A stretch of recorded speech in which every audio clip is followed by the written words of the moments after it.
जैसलमेर की रेतीली गलियों में खोया हुआ था अमर, एक युवा राजकुमार। उसके चेहरे पर राजसी ठाठ की बजाय बेचैनी का भाव था। रेशमी पोशाकें और सोने के आभूषण उसे बोझ लगते थे। दरबार की रस्मों, मंत्रियों की चालाकियों और राजनीति के दांवपेच से अमर का मन ऊब चुका था। उसे तो रियासत की चमक धमक से ज्यादा आकर्षित करती थी हवा में बहते हुए मधुर संगीत की लहरें। ये लहरें दूर पहाड़ियों से आती थीं, जहां प्राचीन मंदिरों के बीच छिपे हुए थे छोटे छोटे गांव। एक शाम अमर किले की ऊंची दीवार पर बैठा था। सूर्यास्त का नजारा मनमोहक था, लेकिन अमर को उसमें कोई दिलचस्पी नहीं थी। तभी उसे सुनाई दी वीणा की मधुर झंकार। धुन इतनी मनमोहनी थी कि लगा जैसे आसपास की सारी हवा थिरकने लगी। वो धुन की ओर खींचा चला गया। शहर के बाहर एक छोटे से दुर्गा मंदिर के पास पीपल के पेड़ के नीचे बैठी थी मालती। उसकी आंखें बंद थीं और उसकी उंगलियां वीणा के तारों पर नाच रही थीं। उन तारों से निकल रहे थे ऐसे मीठे स्वर मानो कोई देवी गुनगुना रही हो। अमर मंत्रमुग्ध होकर पेड़ के पीछे छिपकर उसे देखता रहा। मालती साधारण सी सफेद साड़ी पहने हुए थी, उसके गले में सिर्फ तुलसी की माला थी। लेकिन उसकी सादगी में ही एक ऐसा तेज था जो किसी रानी से कम नहीं था। कुछ देर बाद मालती ने गाना खत्म किया। अमर धीरे से पेड़ के पीछे से निकला और उस पास गया। मालती चौंकी। उसने अजनबी राजकुमार को देखकर घबराते हुए कहा, क्षमा करें, आप कौन हैं और यहां कैसे आए? अमर ने मुस्कुराते हुए कहा, मैं राजकुमार अमर हूं और आपकी मधुर संगीत ने मुझे यहां खींच लाया। मैंने पहले कभी इतनी सुंदर धुन नहीं सुनी। आपकी वीणा मानो बोलती है। मालती की आंखों में शर्म आ गई। उसने कहा, महाराज कुमार, आप जैसों के लिए मेरी यह साधारण संगीत कैसी लगेगी? अमर ने विनम्रता से कहा, संगीत का रिश्ता पद से नहीं, दिल से होता है। आपकी संगीत में एक ऐसी खासियत है जो दिल को छू लेती है। उस दिन से अमर रोज शाम को छुपकर किले से निकलकर मालती से मिलने लगा। वे दोनों दुर्गा मंदिर के पास बैठते, शाम की लालिमा को निहारते हुए संगीत की बातें करते। अमर उसे नई राग बताता, मालती उसे प्राचीन भजनों की धुनें सुनाती। वे कविताएं सुनाते, कहानियां सुनाते और एक दूसरे की बातों में खो जाते।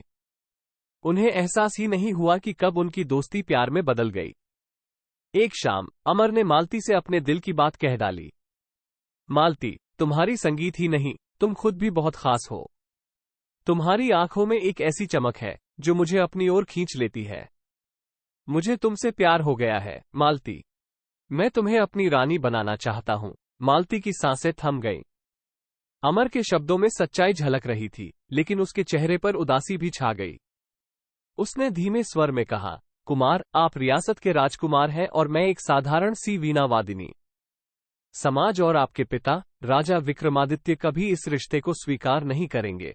अमर ने मालती का हाथ अपने हाथों में लिया। उसके हाथ थोड़े ठंडे थे, लेकिन अमर को उनमें एक अटूट दृढ़ता भी महसूस हुई। प्यार जात या पद नहीं देखता, मालती। ये दिलों का मिलन है। मैं आपसे सच्चा प्यार करता हूं और आपके बिना राजपाट का सुख फीका लगता है। मैं अपने पिता को समझाऊंगा, वे जरूर मान जाएंगे। मालती ने अमर की आंखों में झांकने की कोशिश की, लेकिन उसमें सिर्फ उम्मीद ही दिखी। उसे पता था कि रास्ते में बहुत सी मुश्किलें होंगी। कुछ दिन बाद अमर ने अपने पिता के सामने मालती से शादी करने की इच्छा जताई। राजा विक्रमादित्य भभक उठे। क्या बकवास कर रहे हो अमर? तुम रियासत के राजकुमार हो। तुम्हारी रानी किसी राजघराने की राजकुमारी होगी, कोई साधारण सी वीणा वादिनी नहीं। अमर ने शांत स्वर में कहा, पिताजी, मालती साधारण नहीं है। उनकी संगीत में जादू है। वह सभी को मोहित कर सकती हैं। राजा विक्रमादित्य को अमर की जिद बचकानी लगी। उन्होंने कहा, अगर वो वाकई इतनी खास है तो उसे साबित करने का मौका दो। दरबार में एक कार्यक्रम रखा जाएगा। अगर वो अपनी संगीत से पूरे दरबार को मोहित कर लेती है तो मैं तुम्हारे इस रिश्ते को मंजूरी दे दूंगा। अमर खुशी से झूम उठा। मालती को ये चुनौती कठिन जरूर थी, लेकिन वो अपने प्यार को साबित करने के लिए तैयार थी। हफ्तों तक तैयारी चली। मालती रोज सुबह सूर्योदय से पहले उठती और दुर्गा मंदिर के शांत वातावरण में रियासत के लोकगीतों से लेकर दरबारी रागों का अभ्यास करती। अमर भी उसकी मदद करता। वो उसे दरबार के रीति रिवाजों से अवगत कराता और राज दरबारियों की पसंद नापसंद बताता। आखिरकार वो दिन आ गया। राजा विक्रमादित्य के विशाल दरबार को सजाया गया था।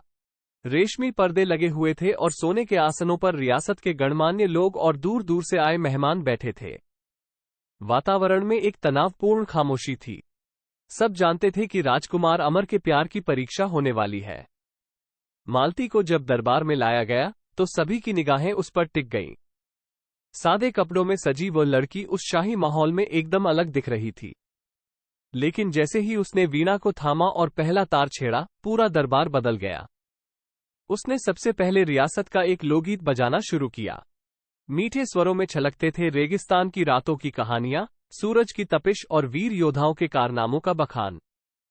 दरबारियों के चेहरों पर पहले तो अजीब भाव उभरे, लेकिन धीरे धीरे उनकी आंखें मंदिर होने लगीं। वे मानो उस लोकगीत के बहाव में बहते जा रहे थे। फिर मालती ने राग दरबारी छेड़ा। वीणा के तारों से निकलने वाले स्वर मानो महल की ऊंची दीवारों को चीरकर आसमान तक पहुंच गए।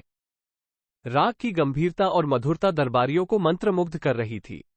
कुछ देर बाद वीणा के साथ मालती ने भी गाना शुरू कर दिया। उसकी आवाज में एक ऐसी ताकत थी जो मानो सीधे दिलों को छू रही थी। गाना खत्म होने पर पूरा दरबार तालियों की गड़गड़ाहट से गूंज उठा। राजा विक्रमादित्य भी स्तब्ध थे। उन्होंने मालती में एक ऐसी कलाकार देखी थी जिसका उन्होंने कभी अनुमान नहीं लगाया था। अगले दिन दरबार में घोषणा हुई कि राजकुमार अमर और मालती का विवाह होगा। रियासत में खुशी की लहर दौड़ गई। हर कोई इस अनोखे प्रेम कहानी की चर्चा कर रहा था। शादी के बाद मालती रानी मालती बन गईं। उन्होंने रियासत की रानियों की परंपरा को तोड़ा और दरबार में संगीत का महत्व बढ़ाया। उन्होंने गरीबों के लिए संगीत विद्यालय खोले और लोक कलाकारों को सम्मान दिलाया। अमर और मालती का प्यार न केवल जात पात की दीवारों को तोड़ पाया, बल्कि रियासत में कला और संगीत को एक नई पहचान दिलाई। उनकी कहानी सदियों बाद भी जानी जाती है, इस बात का सबूत बनकर कि सच्चा प्यार और कला किसी भी बंधन को तोड़ने की शक्ति रखते हैं।